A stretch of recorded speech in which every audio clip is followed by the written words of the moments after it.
नमस्कार, स्वागत है आप सभी का। आप देख रहे हैं डीडी न्यूज पर हमारा खास शो मिड डे प्राइम। मैं हूं आंचल गुलाटी कुंबल और अगले 1 घंटे में हम बात करेंगे देश भर की बड़ी खबरों के बारे में। बताएंगे कि दुनिया भर में कौन कौन सी खबरों पर है हम सबकी नजरें, क्या कुछ चल रहा है खेल जगत, अर्थ जगत, और साथ ही साथ बात होगी कला क्षेत्र और संस्कृति से जुड़ी हो। जिस तरह से प्रधानमंत्री 5 देशों की यात्रा पर हैं और उस लिहाज से किस तरह से ये जो यात्राएं हैं वो सफल साबित हो रही हैं इनोवेशन नवाचार के लिहाज से, हम जानेंगे मिड डे प्राइम में। आइए शुरुआत करते हैं इस वक्त की प्रमुख सुर्खियों के साथ। तो स्वीडन के सफल दौरे के बाद प्रधानमंत्री कुछ ही देर में पहुंचेंगे नॉर्वे। 43 साल बाद किसी भारतीय प्रधानमंत्री की नॉर्वे यात्रा। तीसरे भारत नॉर्डिक शिखर सम्मेलन में होंगे शामिल। प्रधानमंत्री नरेंद्र मोदी की स्वीडन यात्रा से दोनों देशों के संबंधों को मिली मजबूती।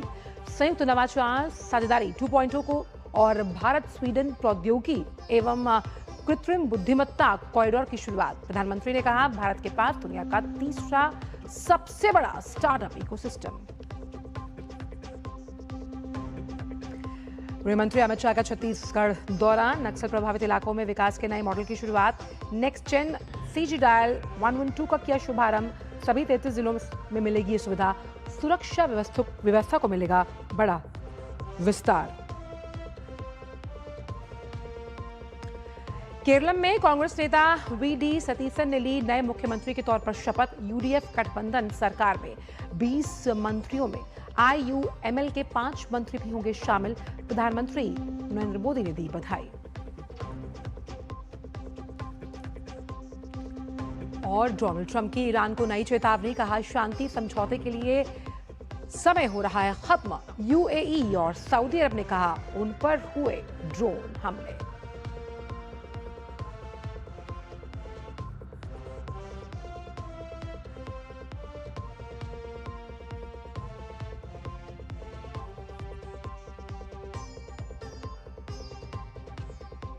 और आइए अब जान लेते हैं इन सभी खबरों को।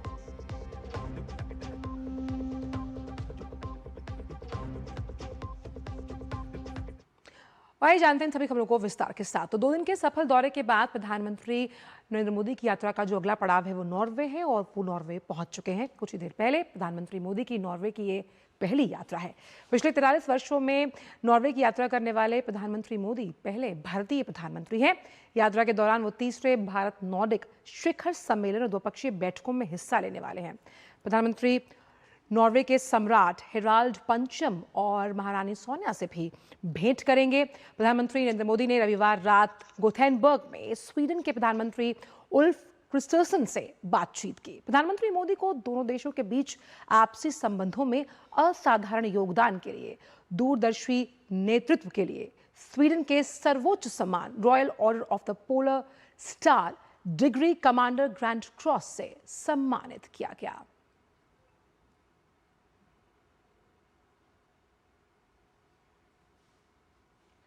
प्रधानमंत्री नरेंद्र मोदी की 5 देशों की यात्रा का चौथा पड़ाव नॉर्वे है। प्रधानमंत्री मोदी की नॉर्वे की यह पहली यात्रा है। पिछले 43 वर्ष में नॉर्वे की यात्रा करने वाले प्रधानमंत्री मोदी पहले भारतीय प्रधानमंत्री हैं।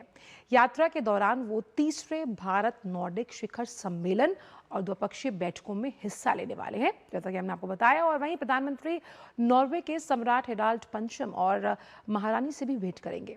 प्रधानमंत्री मोदी का नॉर्वे के प्रधानमंत्री जोनास गेहर स्टोरे के साथ द्विपक्षीय वार्ता का भी कार्यक्रम है। प्रधानमंत्री नॉर्वे के प्रधानमंत्री के साथ भारत नॉर्डिक व्यापार और अनुसंधान शिखर सम्मेलन को संबोधित करेंगे और इस दौरान भारत नॉर्डिक संबंधों की प्रगति की समीक्षा की जाएगी। आइए आपको बता दें कि प्रधानमंत्री अपने पड़ाव के तहत नॉर्वे पहुंच चुके हैं और जो नॉर्वेनियन प्रधानमंत्री हैं उन्होंने उसकी अगुवाई की है। यहाँ पर आप देख सकते हैं। और भारत और नॉर्वे के बीच कई दशकों पुराना रिश्ता है और कह सकते हैं कि ये यात्रा जो है नॉर्डिक सम्मेलन के लिहाज से बेहद अहम मानी जा रही है, क्योंकि स्वच्छ ऊर्जा और रणनीतिक और कह सकते हैं कि राजनीतिक लिहाज से इसके कई मायने हैं। और ख़ास तौर पर जब हम बात करते हैं नवोन्मेष, इनोवेशन, स्टार्टअप्स और क्लीन एनर्जी को लेकर कैसे नॉर्वे और भारत साझेदार हो सकते हैं, क्योंकि भारत जहां ग्लोबल साउथ की प्रखर और मुखर आवाज है, किस तरह से एक फैसिलिटेटर और हम कह सकते हैं प्रॉब्लम सॉल्वर के तौर पर भारत को देखा जाता है। और ऐसे में दोनों ही देशों के लिए ये एक विन विन सिचुएशन है, क्योंकि एक लेवल प्लेइंग फील्ड है। वजह है कि भारत के पास वो उभरता हुआ बाजार है, वो स्किल है जिसकी ज़रूरत नॉर्वे को है। और जिस तरह से नॉर्वे की जो उच्च तकनीक है, वो टेक्नोलॉजी ट्रांसफर किस तरह से भारत के अलग अलग क्षेत्रों की, हम बात करते हैं सेमीकंडक्टर्स की, हम बात करते हैं आर्टिफिशियल इंटेलिजेंस की, और क्योंकि ये नॉर्डिक देशों में सर्वोपरि माना जाता है। जब हम नॉर्वे की बात करते हैं तो कैसे नॉर्वे एक गेटवे है जब हम नॉर्डिक देशों की बात करते हैं, और उस लिहाज से कैसे यहाँ से द्विपक्षीय व्यापार को आगे ले जाने की बात की जाएगी, उस लिहाज से ये यात्रा बेहद अहम मानी जा रही है। क्योंकि 43 सालों में पहली बार कोई भारतीय प्रधानमंत्री नॉर्वे की यात्रा पर पहुंचा है, तो उस लिहाज से इस नॉर्डिक सम्मेलन से बहुत कुछ निकलकर सामने आएगा, जहां क्लीन एनर्जी टेक्नोलॉजी के साथ साथ हम यहाँ पर कई और गहन और इम्पॉर्टेंट जो इश्यूज हैं उन पर समीक्षा होते हुए देखेंगे। उस लिहाज से ये यात्रा बेहद अहम मानी जा रही है। रणनीतिक सहयोग की अगर बात की जाए तो ये यात्रा अब ऐसे बैकड्रॉप में हो रही है जब हम जानते हैं कि पूरा जो भू राजनीतिक परिदृश्य है वो बदला हुआ है। अब ऐसे में भारत और नॉर्डिक देशों के बीच रक्षा, अंतरिक्ष, समुद्री सुरक्षा और साथ ही साथ जो आर्टिक इश्यूज हैं, किस तरह से उन मामलों में प्रगति और ऊष्मता और प्रगाढ़ता हम आते हुए देखेंगे। और सबसे अहम यहाँ पर यह है कि जो भारत और यूरोपीय मुक्त व्यापार संघ है उसके बीच जो व्यापार समझौता हुआ है, उसके बाद आर्थिक साझेदारी समझौता यानी कि TAPA, उस कैसे दोनों देशों के आर्थिक संबंधों को एक नई गति देता हुआ नजर आएगा। हरित ऊर्जा यानी कि जब हम ग्रीन एनर्जी की बात करते हैं और ब्लू इकोनॉमी जिसका जिक्र प्रधानमंत्री हमेशा करते हैं, तो ब्लू इकोनॉमी के लिहाज से ये यात्रा बेहद अहम मानी जा रही है। तो नॉर्वे के जो प्रधानमंत्री हैं उन्होंने भारतीय प्रधानमंत्री का एयरपोर्ट पर स्वागत किया है। द्विपक्षीय वार्ता में शामिल होंगे प्रधानमंत्री नरेंद्र मोदी, और इस बायलैटरल से दोनों देशों की प्रगाढ़ता और दोनों देशों के रिश्तों में किस तरह से हम कह सकते हैं एक नया आयाम छूते हुए नजर आएंगे।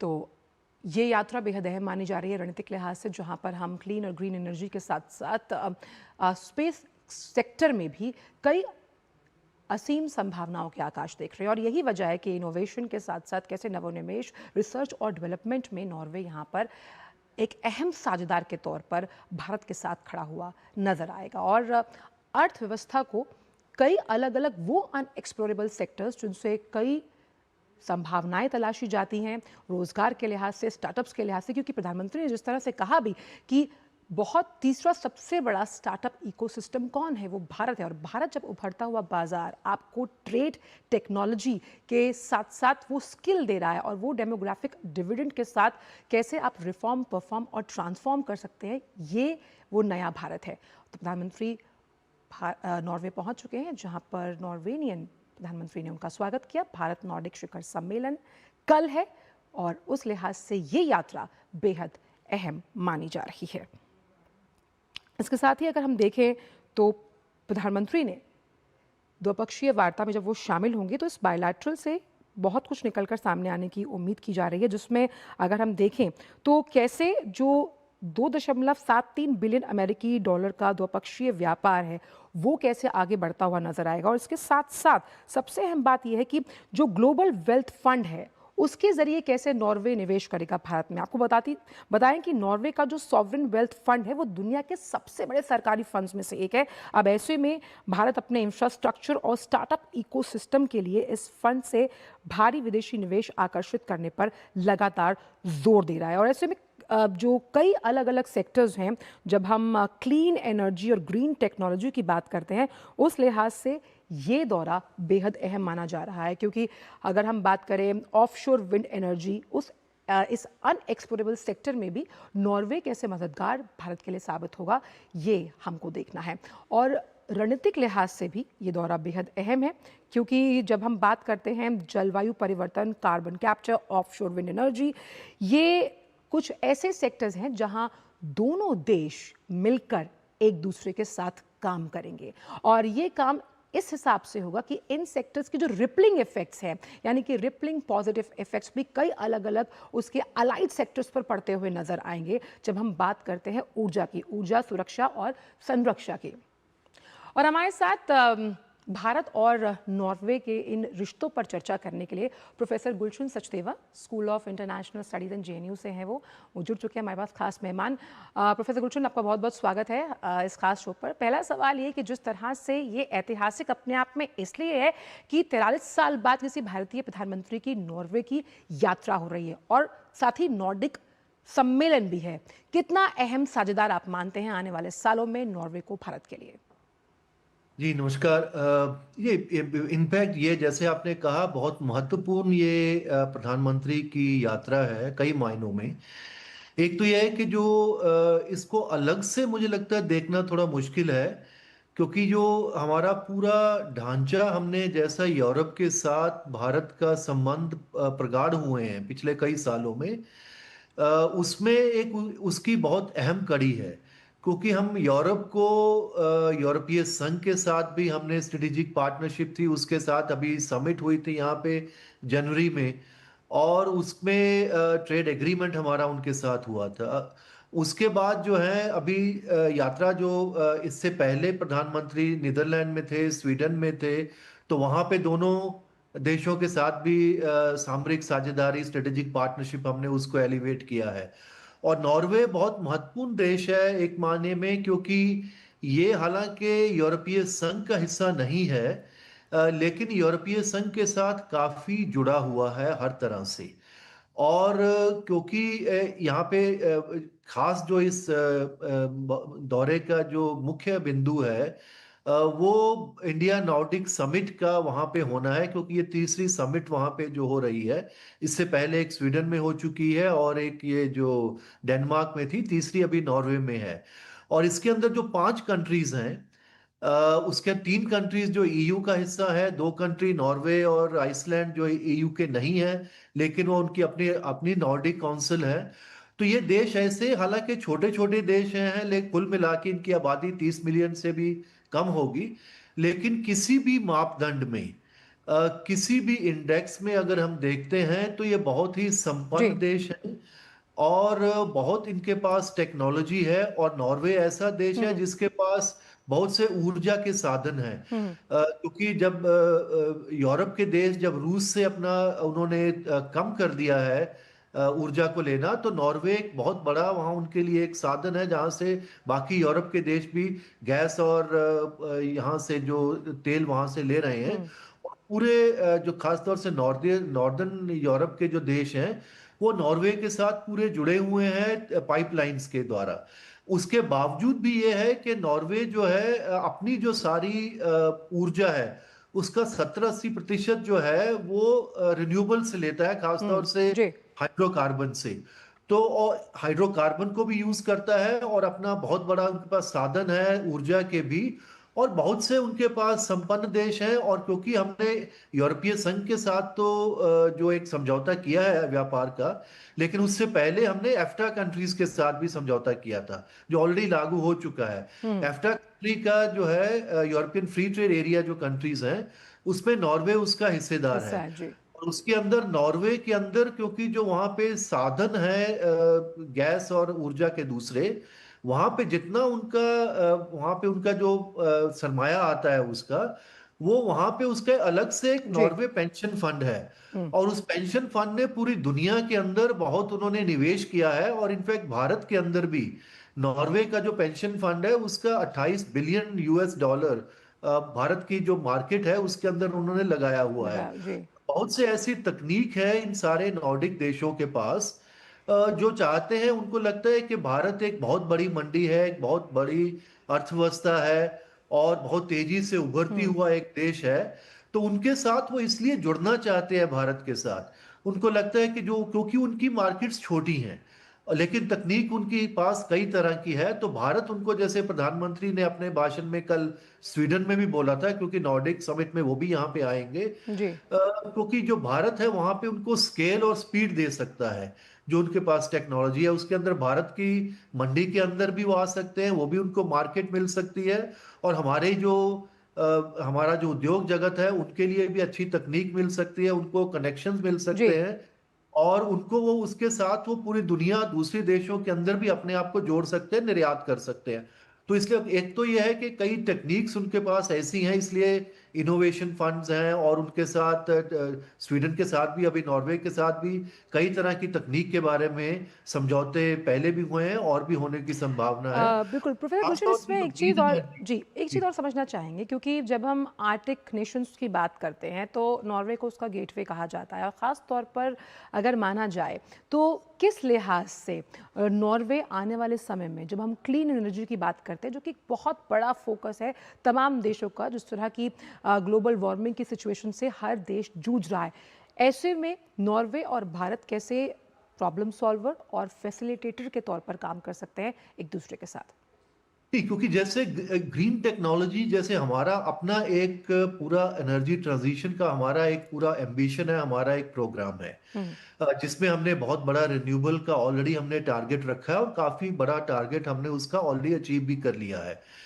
ये बात अलग है क्योंकि यूरोप के जो देश हैं, जो उनकी एनर्जी ट्रांजिशन है उसका थोड़ा सा वो अलग किस्म के उनके एक तो मुझे लगता है कि उनके जो टारगेट्स हैं हम्म। और उनका जो लेवल ऑफ डेवलपमेंट है, जैसे ये हाईली डेवलप्ड इकोनॉमीज हैं सारे, हम्म। और ऑलरेडी उनका जो ऊर्जा है वहां पे, उनका जो ऊर्जा का जो डिमांड है वो पहले से कम कर रहे हैं, एफिशिएंसी से भी और दूसरे तरीकों से भी।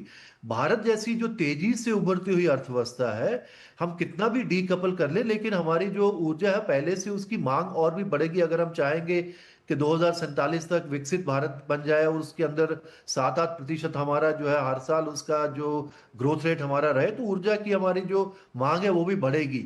तो लेकिन उस बढ़ी हुई मांग को, एक तो यह है कि जिस तरीके से अब आप देख रहे हैं हम कि जो फॉसिल फ्यूल है, जिस तरह हम्म। से दिक्कतें आ रही हैं सारी, उसमें सारे देश जो हैं वो रिन्यूएबल की तरफ जा रहे हैं, और पूरी एनर्जी ट्रांजिशन के अंदर अपना जो है वो उसके, और जो टेक्निक्स हैं और फाइनेंस है इन सब देशों के पास, जी। वो काफी उन्होंने काफी तेज तेज तो काफी एक देर तो को। बिल्कुल, एक तो हम जी। बात कर रहे हैं क्लीन एनर्जी की, लेकिन यहाँ पर एक बहुत बड़ा फोकस रहेगा ब्लू इकोनॉमी को लेकर। किस तरह जी। से ब्लू इकोनॉमी और उसके उससे रिलेटेड जो उसके अलाइड सेक्टर्स हैं, हम एक बहुत बड़ा सकारात्मक प्रभाव पड़ते हुए देखेंगे इस यात्रा के जरिए?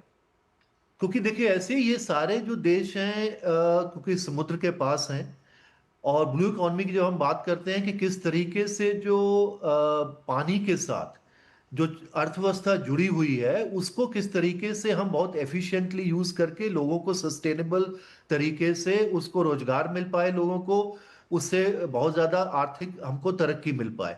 तो इन सब देशों के साथ, जैसे कल प्रधानमंत्री नीदरलैंड्स में भी थे 2 दिन पहले, तो जिस तरीके से नीदरलैंड भी अपना क्योंकि वो समुद्र की सतह से नीचे का देश है, और जिस तरीके से अभी क्लाइमेट चेंज की सारी दुनिया को दिक्कतें हो रही हैं, तो बहुत पहले से सैकड़ों सालों से वो लोग जो हैं पानी को कैसे यूज करना है, कैसे वो इरिगेशन पे यूज करते हैं, कैसे वाटर हम्म। स्टोरेज करते हैं। कल जैसे प्रधानमंत्री वहाँ डैम भी देखने गए थे।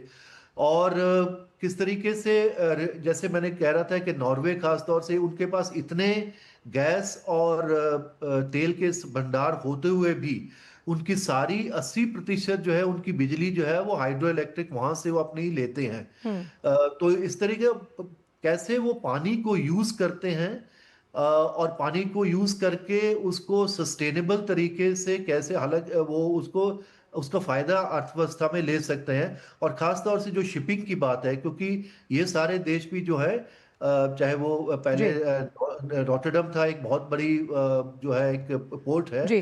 और डेनमार्क के अंदर भी शिपिंग इंडस्ट्री है, यहाँ पे भी शिपिंग इंडस्ट्री, और कैसे सारी जो हमारी शिपिंग इंडस्ट्री को भी ग्रीन उसको कैसे किया जाए, एक और क्योंकि वो भी जी फॉसिल फ्यूल के ऊपर डिपेंडेंट रहती है। जी जी, एक और चीज़ हमने ये भी देखा पिछले एक दशक में प्रोफेसर गुलशन की फॉरेन पॉलिसी का पूरा एल्गोरिदम ही चेंज हो गया। ये एक पैराडाइम शिफ्ट है। आप सोचिए कि कैसे नॉर्डिक देशों के साथ जिस तरह से अब भारत अपने रिश्तों को आगे लेकर जा रहा है, तो कहीं ना कहीं हम कह सकते हैं इस सोच से परे हटकर भी काम करने की ज़रूरत अन्य देशों को भी है कि जब हम बात करते हैं कि पर्टिकुलरली जब हम पूरे विश्व की बात करते हैं, इन देशों का अस्तित्व, इन देशों के काम करने के तरीके और जिस तरह का हाईटेक हम कह सकते हैं सिस्टम इन देशों ने डेवलप किया है, तो कहीं ना कहीं एक लेवल प्लेइंग फील्ड इन देशों ने भी अन्य देशों को दिया। जी, बिल्कुल सही आपने बोला, क्योंकि पहले काफी देर तक हम ये मानते रहते थे, क्योंकि ये बहुत ही संपन्न देश हैं, छोटे देश हैं, यूरोप के अंदर हैं। हम ये मान के चलते थे कि जो उनकी अर्थव्यवस्था है, जो उनका मॉडल है, और जो उनका डेवलपमेंटल स्टेज है, वो हमसे बिल्कुल अलग है। तो हमारे और उनके बीच में कोई बहुत तालमेल होना मुश्किल है। और खास तौर से जो क्लाइमेट वाली बात थी, हमको लगती थी कि जो पश्चिम के देश हैं उनकी, क्योंकि उन लोगों ने ही पूरा क्लाइमेट को जो बर्बाद किया है पहले, और इंडस्ट्रियलाइजेशन तो सबसे पहले यूरोप के अंदर हुआ था, तो उन्हीं लोगों जी की ये रिस्पॉन्सिबिलिटी है। और वही लोग देखें, क्योंकि हमारा एक अलग डेवलपमेंट लेवल है, हमारे बीच में कोई भी तालमेल नहीं हो सकता। हमारे कोई जो नीतियां हैं उनके बीच में हम एक दूसरे के साथ कोई साथी नहीं बन सकते हैं। लेकिन अभी उस सोच के अंदर बहुत बड़ा बदलाव आया है, क्योंकि एक तो ये है कि जो ये जो क्लाइमेट की जो मुद्दा है, वो सिर्फ किसी पश्चिम के देश का या ग्लोबल साउथ का अलग नहीं है, पूरी दुनिया का एक मामला है। और उस दुनिया के मामले के अंदर, क्योंकि ये दो देश ऐसे हैं जिन्होंने काफी समय से कुछ टेक्निक्स डेवलप किए हैं, इनके पास साधन है, और काफी तरीके से एक पॉलिसी फ्रेमवर्क पूरे यूरोप के अंदर और नॉर्डिक के अंदर देशों के अंदर उन्होंने उसको अपनाया है। उसका फायदा उनको हुआ है, तो हम ये भी चाहते हैं, और वो लोग भी ये चाहते हैं, क्योंकि क्लाइमेट क्योंकि एक पूरी दुनिया की समस्या है। और और ये अगर भारत जैसा बड़ा देश जो बहुत तेजी से बढ़ रहा है, एक इतनी बड़ी अर्थव्यवस्था है, अगर यहाँ पे अगर क्लाइमेट को जी ठीक से नहीं देखा जाएगा, सस्टेनेबल डेवलपमेंट अगर यहाँ नहीं होगी, तो उसका नुकसान सिर्फ भारत को ही नहीं होगा, पूरी दुनिया को उसका नुकसान हो सकता है।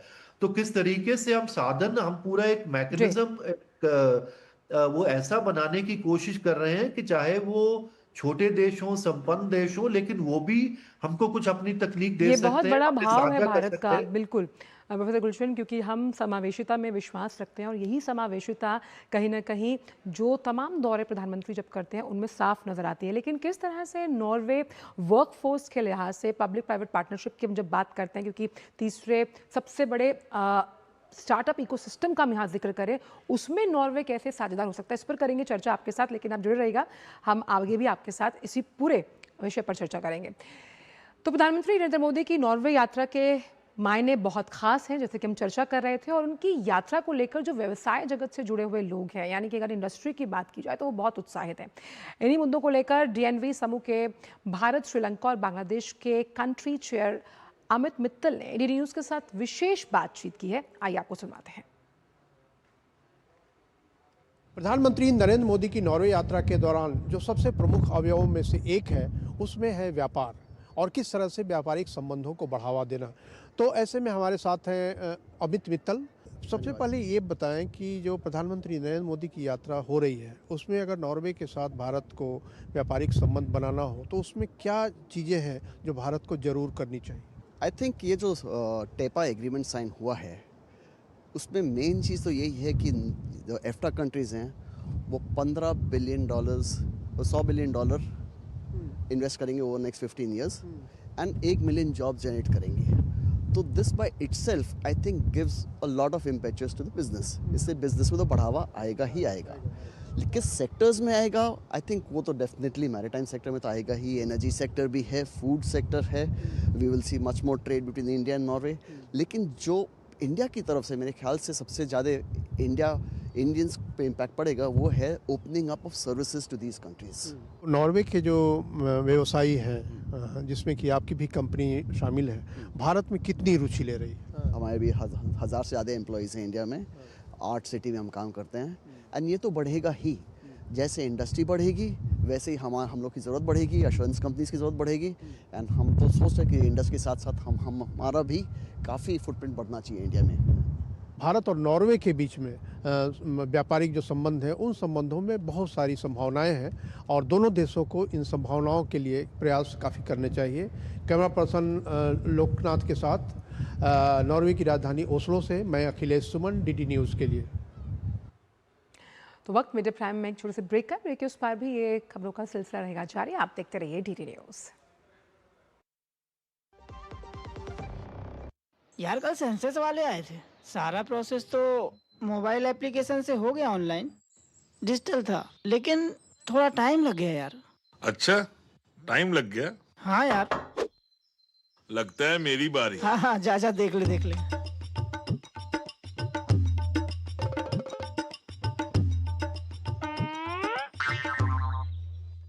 वापस आ गया? हाँ, हो गया। इतनी जल्दी? तेरे को बताया था ना, सेल्फ इन्यूमरेशन लिया था। हेलो, अपने स्टेट का census self enumeration portal active हो गया है।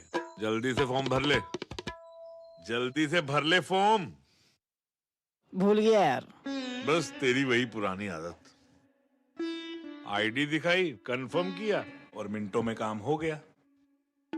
ये तो मिस कर गया, आप मिस मत कर देना। घर बैठे सेल्फ एन्यूमरेट करें, जनगणना में जुड़े। अरे नहीं चाहिए टर्म लाइफ इंश्योरेंस यार। भाई अमीर आदमी है, पैसा प्रॉपर्टी बेहिसाब। अरे नहीं यार, मैं भी तुम्हारी तरह मिडिल क्लास ही हूँ। तो अगर कल को तुझे कुछ हो गया तो तेरी फैमिली को कौन संभालेगा? पॉलिसी बाजार ऐप पर 1 करोड़ का टर्म इंश्योरेंस सिर्फ 410 रुपए महीने से शुरू।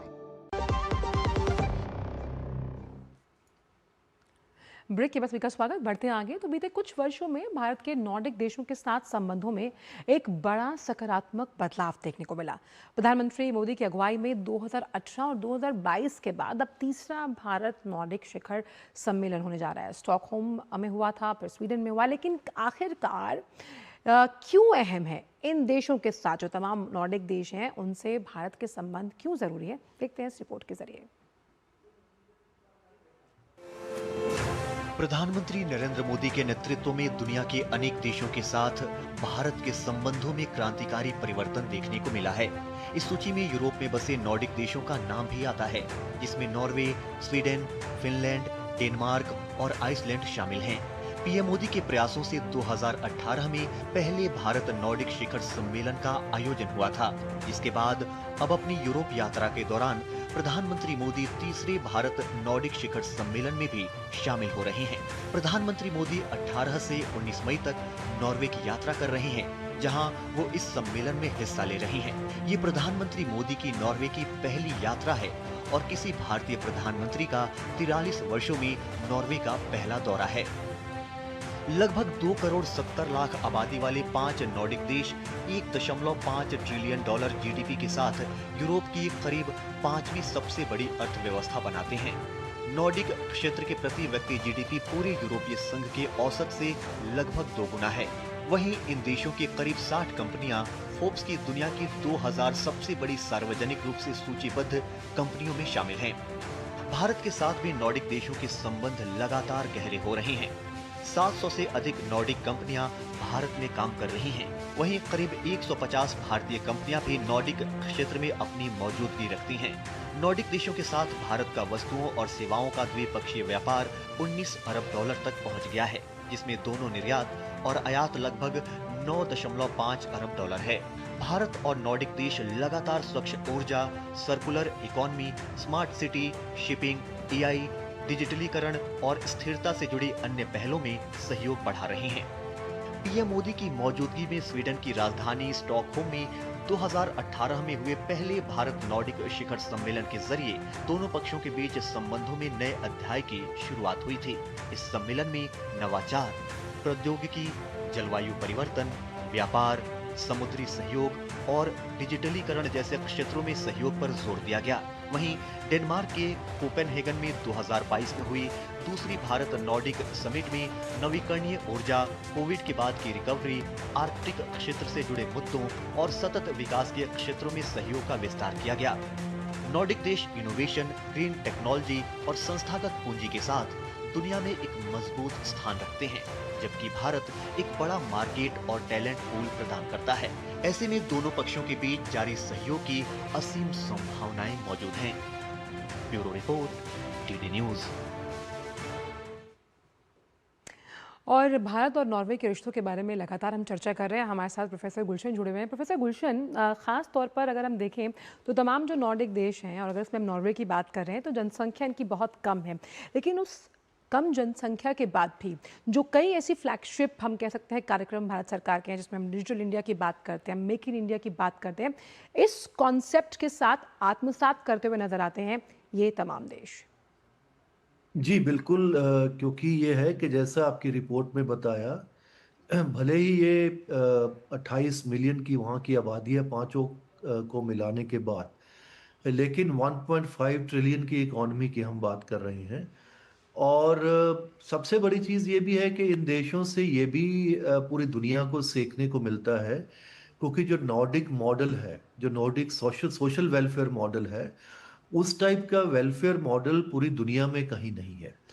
क्योंकि जिस तरह की सोशल सिक्योरिटी, चाहे वो एजुकेशन में हो उन्हें जो सिटीजन्स को, उसके बाद हेल्थ के अंदर एम्प्लॉयमेंट की, उसके बाद ये ऐसे देश हैं जहाँ पे सबसे ह्यूमन डेवलपमेंट इंडेक्स जो है बिल्कुल टॉप पे रहते हैं, फ्रीडम इंडेक्स में सबसे टॉप पे रहते हैं, डेमोक्रेटिक इंडेक्स में सबसे टॉप पे रहते हैं, इनोवेशन के अंदर सबसे टॉप पे रहते हैं।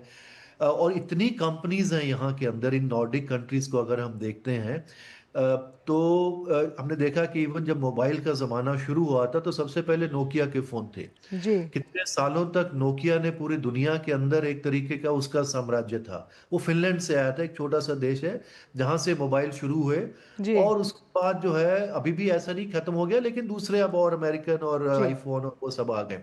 इसी तरीके से जो आइकिया है, इस बहुत सी ऐसी कंपनीज हैं। चलिए प्रोफेसर गुलशन, आपके पास वापस आएंगे। हमारे संवाददाता भी इस वक्त मौजूद हैं, अखिलेश सुमन, सीधा उनका रुख करते हैं। अखिलेश, जिस तरह से जानकारी आ रही है कि प्रधानमंत्री कुछ ही देर में जो होटल है वहां पर पहुंचने वाले हैं, और मैं पीछे देख सकती हूँ जो भारतीय समुदाय है वो उनके स्वागत के लिए यहाँ पर तैयार है। लेकिन भारत और नॉर्वे के रिश्तों का हम कह सकते हैं ये एक नया चैप्टर है जो शुरू हो रहा है, और इस नए चैप्टर में खास तौर पर क्लीन ग्रीन एनर्जी का तो हमने जिक्र किया, लेकिन इनोवेशन बहुत अहम युगांतकारी रोल अदा करता हुआ नजर आएगा।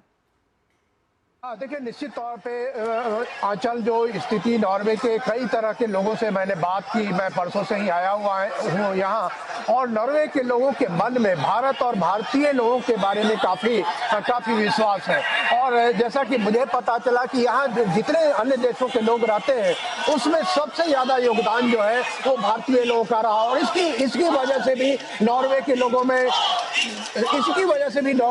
में भारत के प्रति अखिलेश, हम लोगों का उत्साह देख पा रहे हैं, वो उत्साहित हैं, हर्षोल्लासित हैं कि 43 साल बाद कोई भारतीय प्रधानमंत्री आ रहा है, पीछे मां भारती का झंडा है। हम चाहते हैं कि वहां के लोगों के जो भाव हैं वो यहाँ तक आप पहुंचा पाए, भारत तक। अब बिल्कुल, अब मैं बात करने की कोशिश करता हूँ। अच्छा बताइए, प्रधानमंत्री नरेंद्र मोदी यहाँ आने वाले हैं, आपकी क्या कहना है? बहुत ही अच्छा सौभाग्य है, मोदी जी यहाँ पे आने मिल रहे हैं। पिछले 15-20 साल में पहली बार भारत के प्रधानमंत्री यहाँ पे आ रहे हैं। 43 साल बाद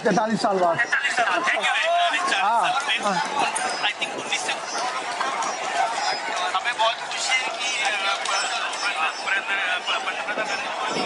आ रहे हैं यहाँ पे। हम बहुत खुश हैं, मतलब 1983 के बाद शायद 83 के बाद। Very happy to welcome Narendra Modi ji. Bharat माता की जय। चलिए, क्या बोलना है, बोलिए। भारत माता की जय। वेलकम करने के लिए ये उत्साह कहीं ना कहीं अखिलेश बताता है कि मां भारती के लिए जो प्रेम है,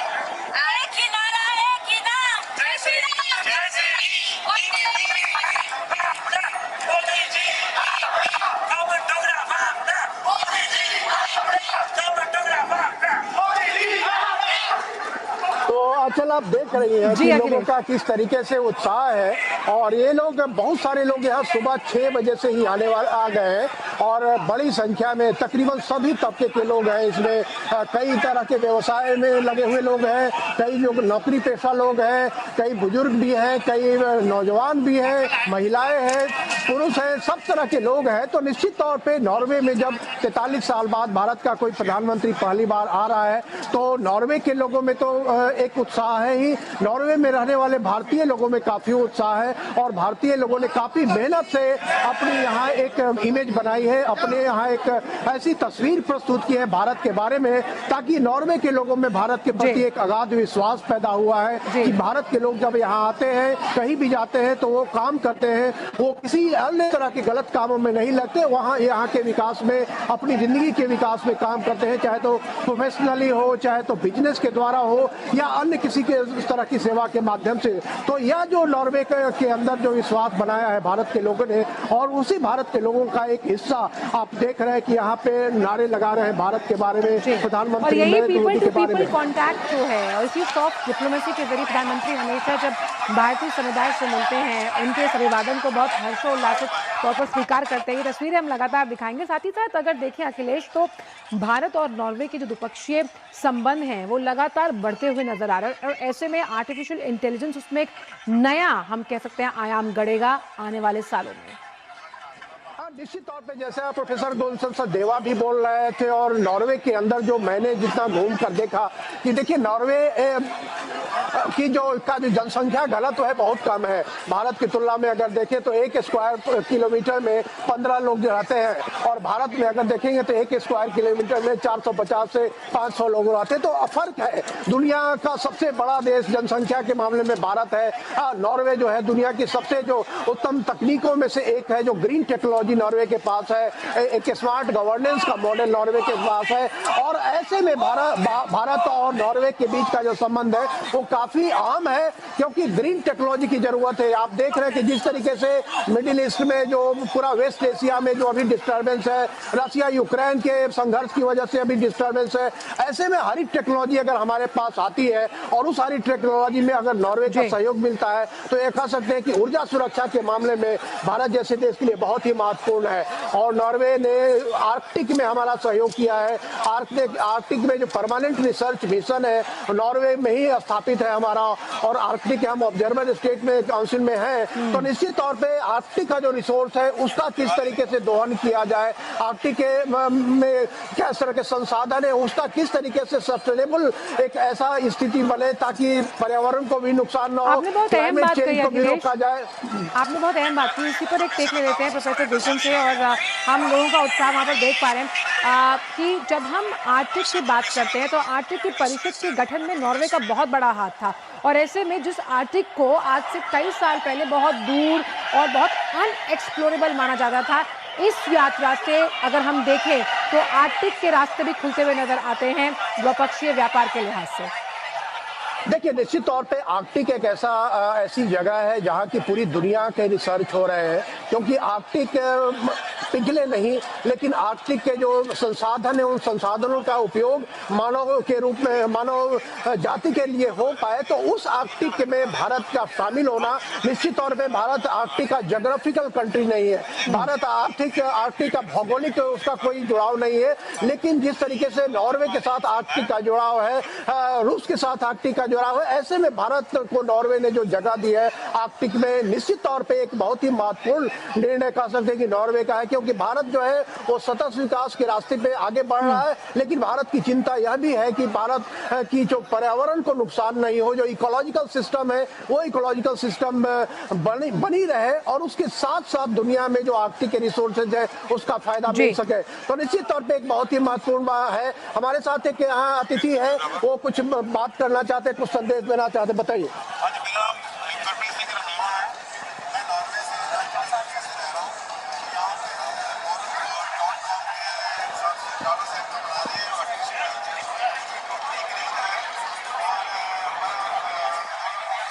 चलिए आप हम ये उत्साह देख सकते हैं और अभी तो ये आलम है और जब प्रधानमंत्री पहुंचेंगे तब तस्वीरें कुछ और ही बयां करेंगे। आपके पास वापस आएंगे अखिलेश, क्योंकि हमारे साथ प्रोफेसर गुलशन भी जुड़े हैं। प्रोफेसर गुलशन, भारतीयों का उत्साह, कहा जाता है कि आप दुनिया के किसी कोने में चले जाइए वहां पर एक छोटा भारत बसता है और यहाँ पर तो हम देख पा रहे हैं इन भारतीयों को हर्ष उल्लासित होते हुए।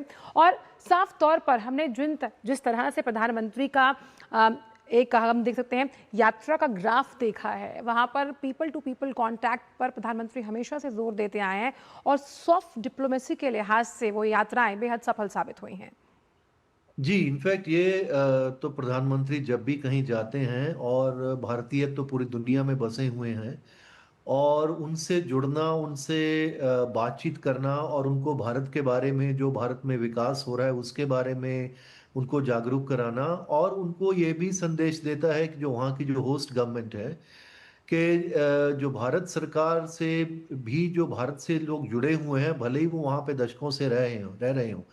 जैसे नॉर्वे के अंदर लगभग मुझे लगता है 30,000 के करीब भारतीय वहाँ पे बसे हुए हैं। और जैसे अखिलेश जी बता रहे थे, वो अलग अलग जगह पे खास तौर से आईटी सेक्टर में या दूसरे सेक्टर्स के अंदर काफ़ी योगदान वहाँ की अर्थव्यवस्था में कर रहे हैं, क्योंकि वहाँ की जनसंख्या जैसे आप जानते हैं, बता रहे थे, बहुत ही कम है। जी। उसके अंदर वो भी चाहते हैं कि ऐसा जो भारत के लोगों के साथ जुड़े, भारत की जो नई पीढ़ी है वहाँ जाके वो भी वहाँ के विकास का फायदा उठा पाए और वहाँ के विकास को भारत के विकास के साथ भी हम जोड़ पाए। और एक सबसे बड़ी चीज मुझे लगता है कि जो बदलाव पूरे यूरोप के अंदर और नॉर्डिक के देशों में भी आया है पिछले कुछ सालों में, क्योंकि काफी समय तक वो जब देखते थे अपने आप को एशिया में जोड़ने के लिए, तो वो चीन की तरफ देखते थे। उनको लगता था चीन एक बहुत बड़ी अर्थव्यवस्था है और थी भी, अभी भी बहुत बड़ी अर्थव्यवस्था है, और उसके साथ अभी भी यूरोप के देश काफी जुड़े हुए हैं क्योंकि उनकी कंपनीज का वहाँ पे मार्केट है, वहाँ पे निवेश उनका हुआ है। लेकिन अभी उनका पिछले कई सालों में कुछ उनका मोह भंग शायद वो चीन से हुआ है। तो वो चाहते हैं कि एशिया के अंदर कोई और ऐसी अर्थव्यवस्थाएं मिले उनको जिसके साथ वो जुड़ पाएं, और जैसे वो स्केल बड़ा, जैसे चाइना ने उनको एक बड़ा स्केल करके दिया था, वहाँ पे इन कंपनी ने वहाँ पे जाके अपनी तकनीक को वहाँ पे लेके गए और वहाँ पे प्रोडक्शन किया और पूरी दुनिया के अंदर उन्होंने एक्सपोर्ट किया। उसी टाइप के वो संभावनाएं भारत के अंदर देखते हैं। और मुझे भी लगता है क्योंकि भारत एक लोकतांत्रिक देश है और जियोपॉलिटिकल सामरिक तरीके से भी भारत के अभी क्योंकि जो हित हैं किसी तरीके से इन सब देशों के साथ जुड़ गए हैं, क्योंकि पहले की साझा हित और लोक हित को साथ लेकर चलता है भारत। अखिलेश, आपसे बहुत संक्षिप्त में एक सवाल, क्योंकि हम समझ रहे हैं कि वहाँ प्रधानमंत्री होटल जल्द पहुँचने वाले हैं। सवाल ये कि हम एक पैराडाइम शिफ्ट देख रहे हैं, this is a new world order, और इस न्यू वर्ल्ड ऑर्डर में जैसा प्रोफेसर गुलशन ने कहा कि अब जो नॉर्डिक देश हो या फिर जिस तरह की ये छोटी अर्थव्यवस्थाएं हैं वो भारत को बहुत ही आशावान नज़रों से देख रही हैं, ताकि जिन मौक़ों की हम बात करते हैं, जिन असीम संभावनाओं का हम जिक्र करते हैं इन अलग अलग सनराइजिंग सेक्टर्स में, वहाँ नए प्रगति के आसार जुड़ते हुए नजर आते हैं।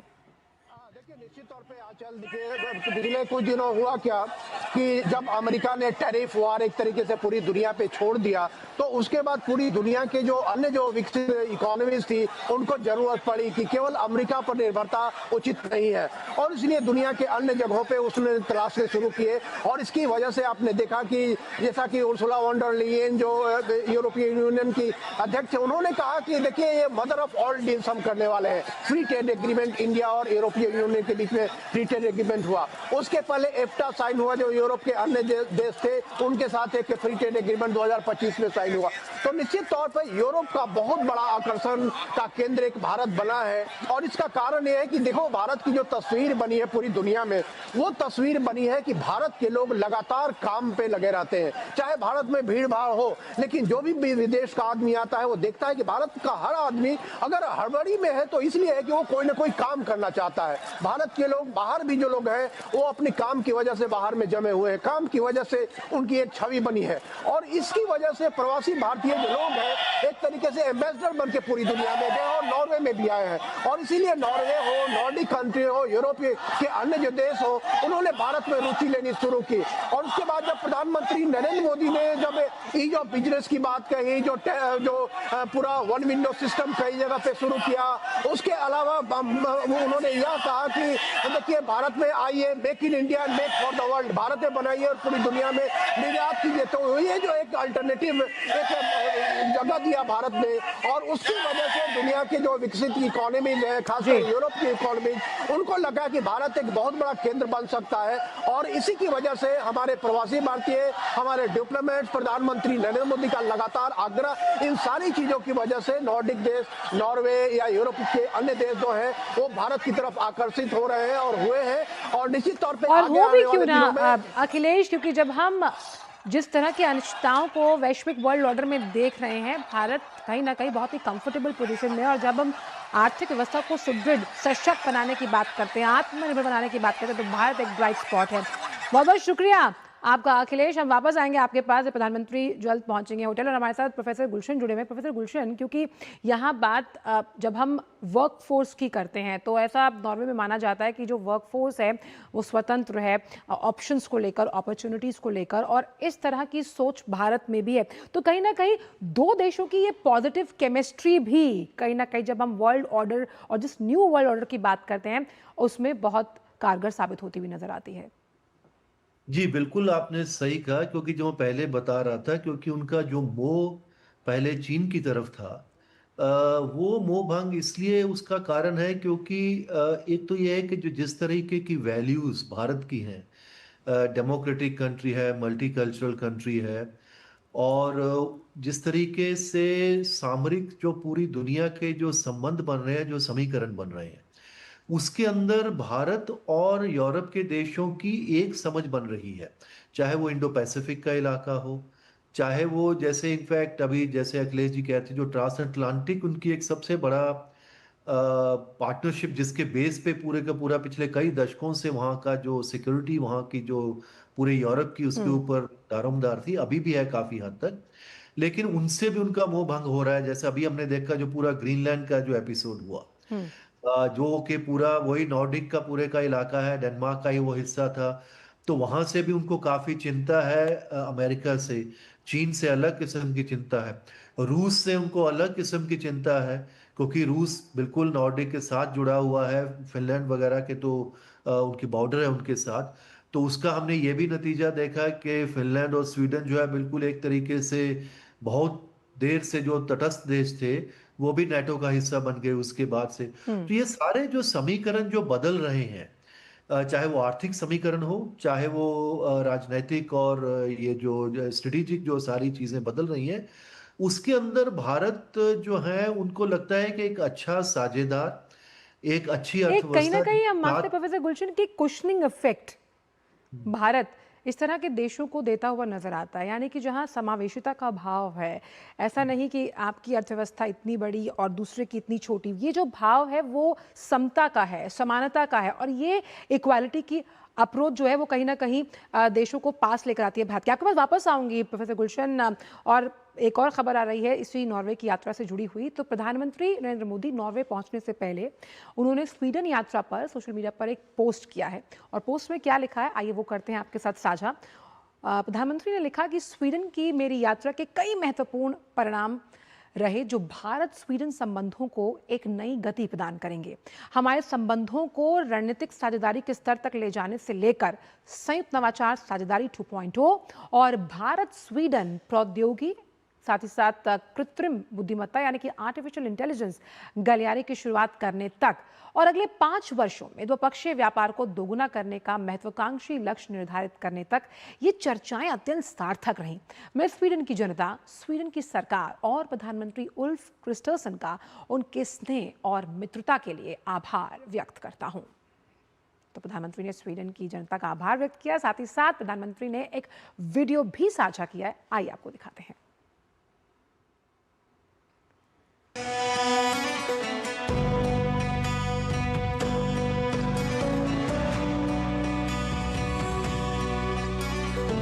स्वीडन और यूरोप के इंडस्ट्रियल हार्टलैंड गोथनबर्ग में आना मेरी यात्रा को विशेष अर्थ देता है।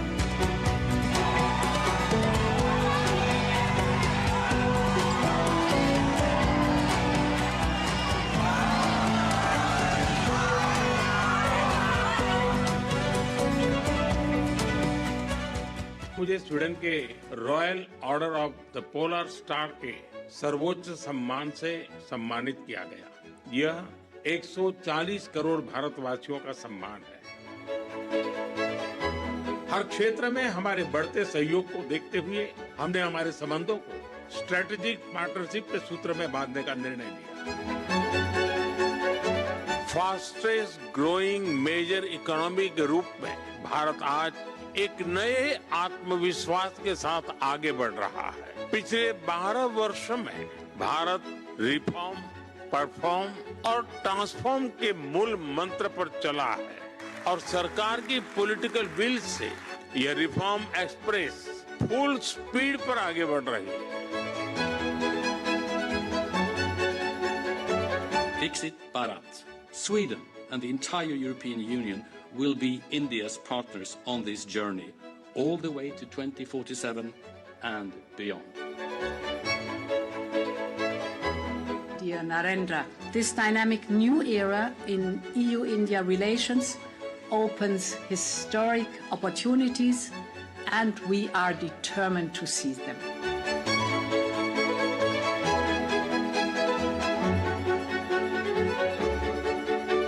साझा प्रयासों से भारत स्वीडन और भारत यूरोप की साझेदारी निरंतर आगे बढ़ती रहेगी और हम मिलकर वैश्विक शांति, सुरक्षा और समृद्धि में अपना योगदान देते रहेंगे।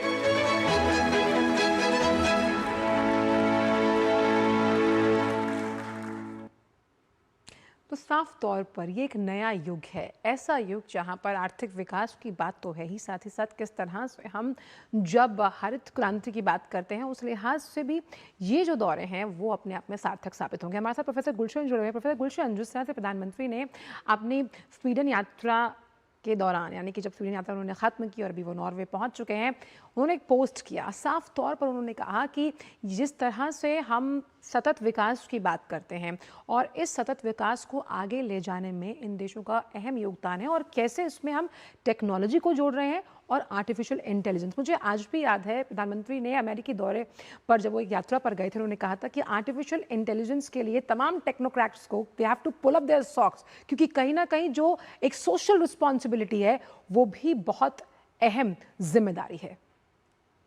जी, इनफैक्ट ये जो स्वीडन की यात्रा का उन्होंने जिक्र किया, ये इस मामले में मुझे लगता है बहुत महत्वपूर्ण है। एक तो स्वीडन वैसे भी खैर नॉर्डिक का हिस्सा है, तो वो उनके प्रधानमंत्री यहाँ इंडिया नॉर्डिक समिट में भी शामिल होंगे और वहाँ पे जैसे उन्होंने कहा कि उसको हमने एलिवेट किया है हमारे रिलेशंस को स्ट्रेटेजिक पार्टनरशिप में। इससे पहले वो स्ट्रेटेजिक पार्टनरशिप जो नीदरलैंड्स को भी एलिवेट करके उसको स्ट्रेटेजिक पार्टनरशिप हमने किया था। लेकिन नीदरलैंड्स के बारे में तो काफ़ी समय से ये इसके बारे में कहा जा रहा था कि शायद ये पार्टनरशिप जो है वो स्ट्रेटेजिक पार्टनरशिप में बदल जाएगी प्रधानमंत्री के दौरे में।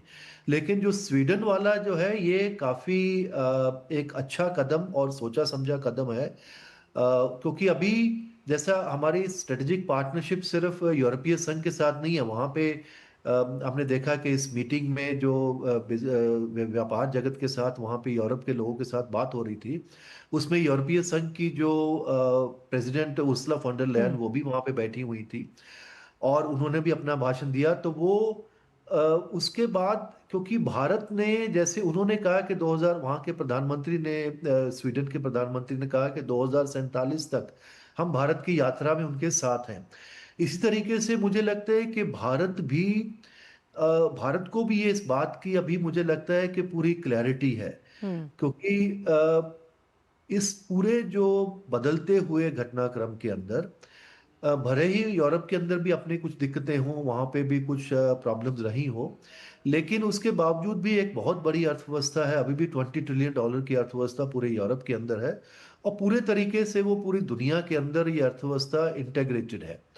और जो चीज़ हमको अपने विकास के लिए 2047 तक चाहिए, चाहे वो ट्रेड हो, टेक्नोलॉजी हो, इन्वेस्टमेंट हो, ग्रीन ट्रांजिशन हो, तो ये सारी जो चीज़ें हैं उसके बारे में एक अच्छी साझेदारी हमारी ऑलरेडी बन चुकी है पूरे यूरोप के देशों के साथ, यूरोपीय संघ के साथ। और ये जो मैंने कहा जो सामरिक साझेदारी, जो स्ट्रेटेजिक पार्टनरशिप इन दो देशों के साथ हुई, इससे पहले हमारी जो थी वो फ्रांस के साथ थी, जर्मनी के साथ थी बहुत पहले से, क्योंकि और आप यूके तो प्रोफेसर गुलशन, क्योंकि यूरोपीय संघ। आप साझेदारियों की बात कर रहे हैं और ऐसे में एक और ख़ास रणनीतिक साझेदारी कैसे स्वीडन और भारत को आने वाले सालों में एक अलग ही स्तर पर ले जाती हुई नजर आई है, उससे जुड़ी एक खबर हम अपने दर्शकों से साझा करें, फिर आपके पास वापस आएंगे। तो प्रधानमंत्री नरेंद्र मोदी की स्वीडन यात्रा से दोनों देशों के संबंध रणनीतिक साझेदारी के स्तर पर पहुंचे हैं।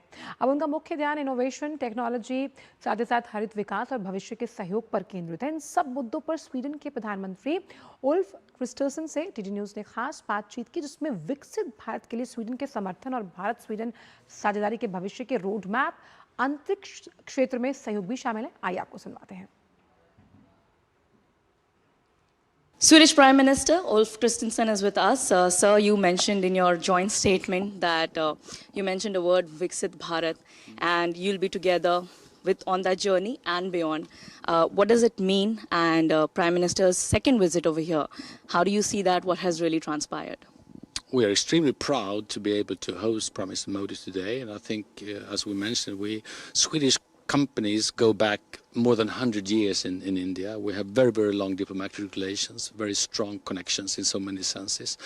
And now, also with the new free trade agreement between the European Union and India, we see some extreme good potential in deepening and broadening and increasing trade, but also investments and academic relations. So we are I think the two key words being used here today is innovation, looking at Sweden, scale, looking, of course, in India, but also the long relations we have, trusted relations with people you can really trust in the long run. So I think we have a great potential in achieving a lot together. Achieving a lot together, and this particular relationship has been upgraded to strategic. What really changes here? And sky is not the limit. Space, we've gone to space. So what has really come into this? Well, space is of increasing importance, and Sweden has European Union's only continental facilities for launching satellites. And we are really keen on expanding that capacity also together with other space nations. And since you obviously have even bigger capabilities in India, we are very keen on expanding those. I think for security reasons, for research reasons, there are so many aspects to that. So we really want to use our own capabilities to expand on that. So that was Prime Minister of Sweden speaking exclusively to DD India, and definitely this relationship has upgraded, and today it is upgraded to a strategic relationship.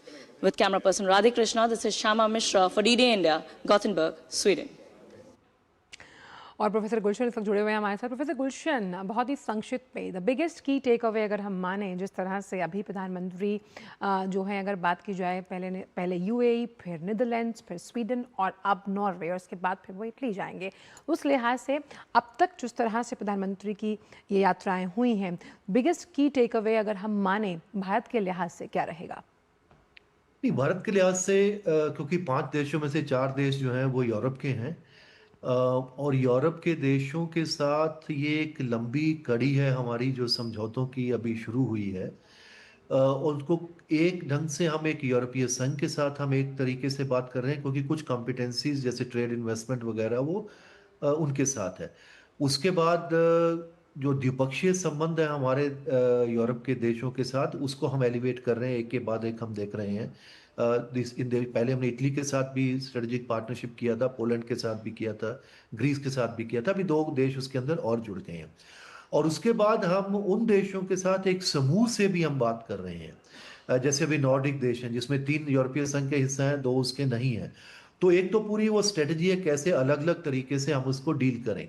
दूसरी बात, trade, investment, वो बहुत पहले से एक उसका core रहा है हमारा रिलेशनशिप का यूरोप के देशों के साथ। उसके बाद आपको रुकना चाहिए प्रोफेसर गुलशन, लगातार अपडेट्स आ रहे हैं प्रधानमंत्री की नॉर्वे यात्रा से जुड़े। आपको दिखाते हैं कि प्रधानमंत्री जो है वो होटल, अगर हम देखें, यहाँ पर पहुँच गए हैं, और वहाँ पर जो कलाकार हैं उन्होंने उनका स्वागत किया। यहाँ पर भारतीय समुदाय से जुड़े लोग भी यहाँ पर मौजूद हैं। आप देख सकते हैं कि प्रधानमंत्री वहाँ पर जो बच्चे हैं उनसे मिलते हुए नजर आ रहे हैं, हर्षोल्लासित है। वहाँ पर जो भारतीय समुदाय है उनसे मिलकर आप देख सकते हैं तस्वीरें।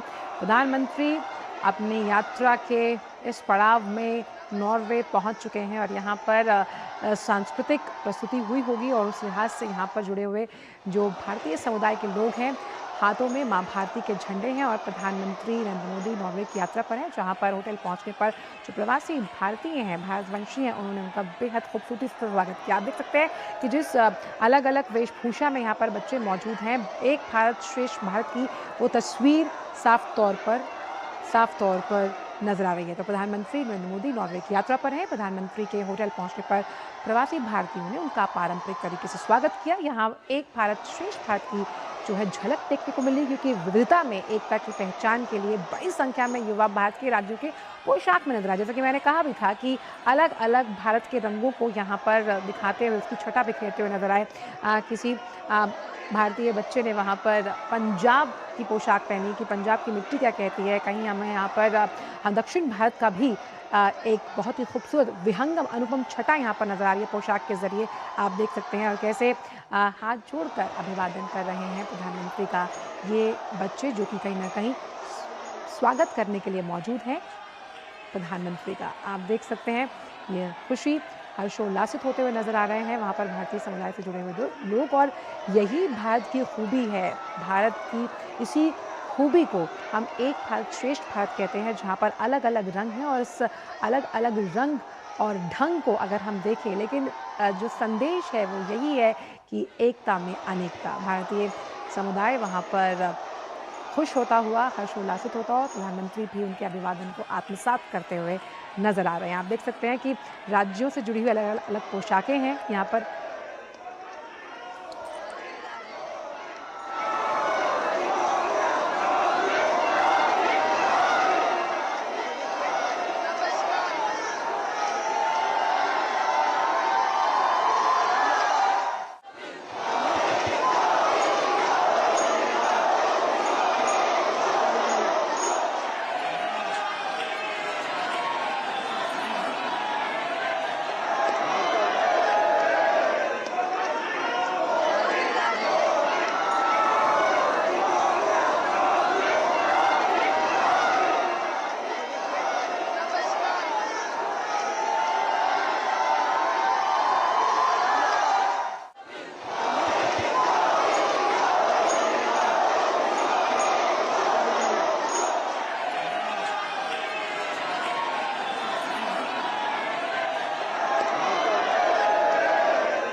भारत श्रेष्ठ भारत की तस्वीर हमें यहाँ नजर आई। यहाँ पर जो बच्चे थे वो भारत के अलग अलग राज्यों की पोशाकों की विहंगम छटा बिखेरते हुए नजर आए।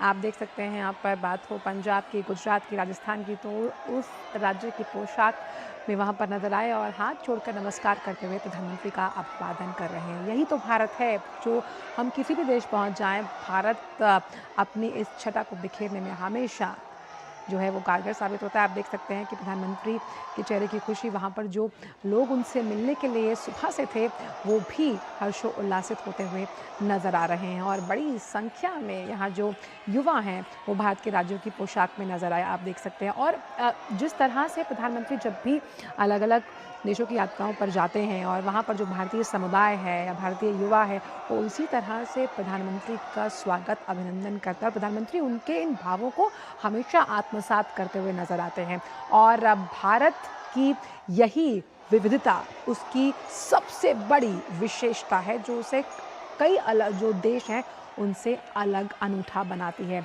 तो नॉर्वे में भी हम भारत के राज्यों के अलग अलग यहाँ पर रंग देख रहे हैं, जहाँ युवा भारत के जो अलग अलग राज्य हैं उससे जुड़ी पोशाक पहनकर यहाँ पर मौजूद रहे। तो एक भारत श्रेष्ठ भारत की बहुत ही सटीक और हम कह सकते हैं विहंगम तस्वीर जो हम नॉर्वे में देख रहे हैं। बड़ी संख्या में युवाओं को हम यहाँ देख रहे हैं जो भारत के राज्य की पोशाक में नजर आए। भारत और नॉर्वे के रिश्तों में एक नए युग का आरंभ होने जा रहा है, जहाँ पर 43 साल बाद कोई भारतीय प्रधानमंत्री नॉर्वे की सरजमीं पर आया है और ऐसे में ये दौरा अगर हम देखें तो बहुत अहम साबित होगा जब हम आर्टिफिशियल इंटेलिजेंस और साथ ही साथ क्लीन और ग्रीन एनर्जी की बात करते हैं।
तो होटल पहुंचने पर प्रधानमंत्री का स्वागत हुआ भव्य तरीके से, पारंपरिक तरीके से। आप देख सकते हैं कि प्रधानमंत्री नरेंद्र मोदी की मौजूदगी में भारतीय संस्कृति और नृत्य की विशेष छटा देखने को मिली।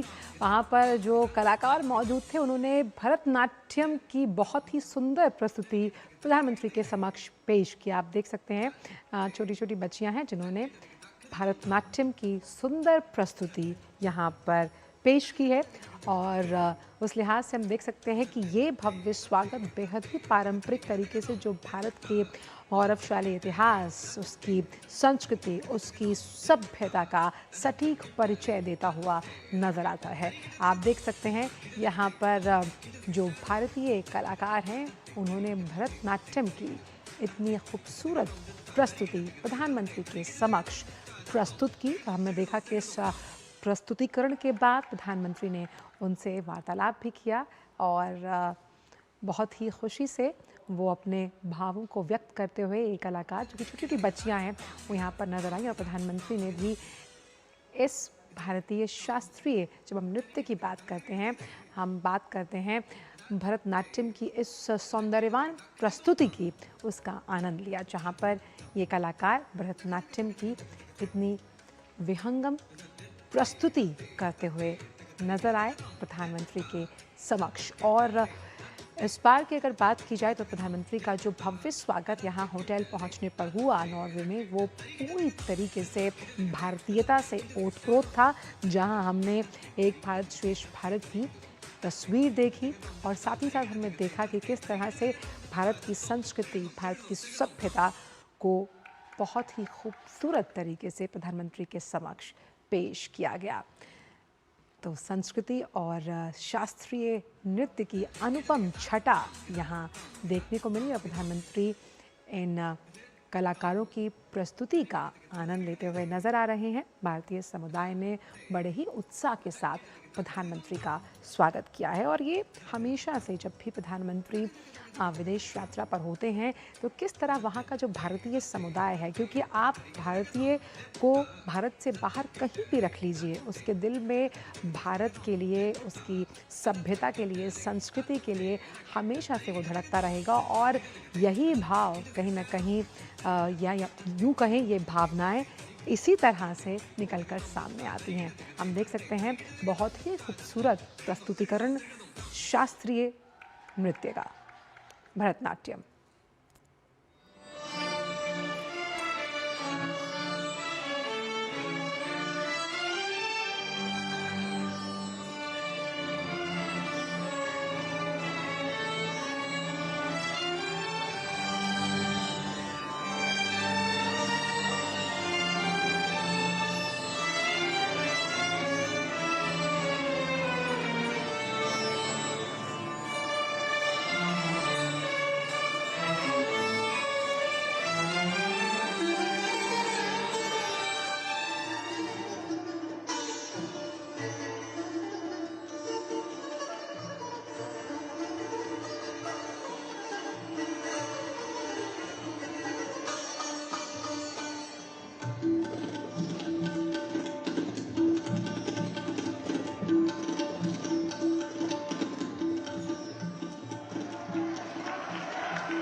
तो भारतीय संस्कृति की जीवटता हम यहाँ पर देख पा रहे हैं इन बहुत ही मनोरम दृश्यों के ज़रिए, जहाँ पर जो युवा कलाकार हैं वो भरतनाट्यम, जो कि शास्त्रीय नृत्य की एक विधा है, उसकी बहुत ही खूबसूरत प्रस्तुति करते हुए प्रधानमंत्री के समक्ष नज़र आए। और हम देख सकते हैं कि प्रधानमंत्री को अपने बीच पाकर ये कलाकार हों, युवा हों या भारतीय समुदाय हो, वो बेहद खुश है कि किस तरह से 43 साल बाद कोई भारतीय प्रधानमंत्री नॉर्वे पहुंचा है। और ये प्रस्तुति भारत की इस संस्कृति कला का प्रतीक है, जिसके लिए भारत जाना जाता है, पहचाना जाता है। सदियों पुरानी उसकी संस्कृति, जिसकी अपार क्षमता है सभी के लिए समावेशिता के इस भाव को आगे लेकर जाने की। भारत वसुधैव कुटुंबकम की भावना के साथ हमेशा आगे चलता हुआ, और इन्हीं भावों को जब हम किसी विदेशी सरजमी पर देखते हैं, क्योंकि भारतीयों के दिल में भारत बसता है, और यहाँ पर ये जो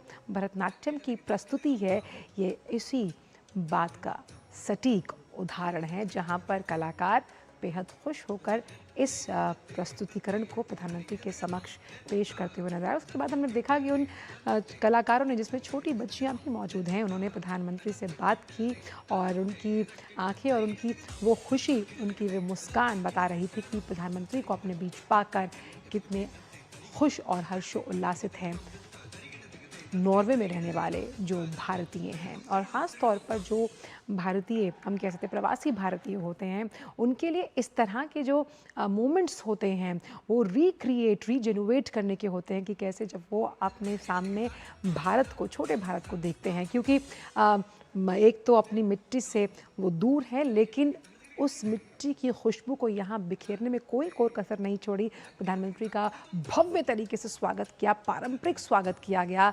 सभ्यता संस्कृति के लिहाज से जहाँ हम देख पा रहे हैं, ये तस्वीरें दिखाती हैं भारत की उस ट्रेडिशन की अनुपम छटा, जिसके लिए भारत हमेशा से हम कह सकते हैं लोगों के लिए आकर्षण का केंद्र रहा है।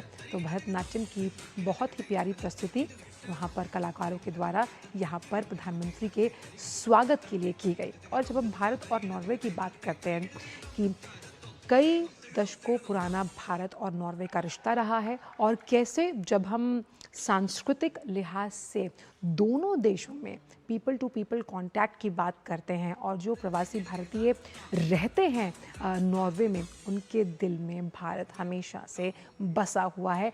इन तस्वीरों के माध्यम से हम इसका सटीक उदाहरण समझ पा रहे हैं, जहां पर बहुत ही प्यारी प्रस्तुति भरतनाट्यम शास्त्रीय नृत्य के द्वारा वहां के कलाकारों ने दी,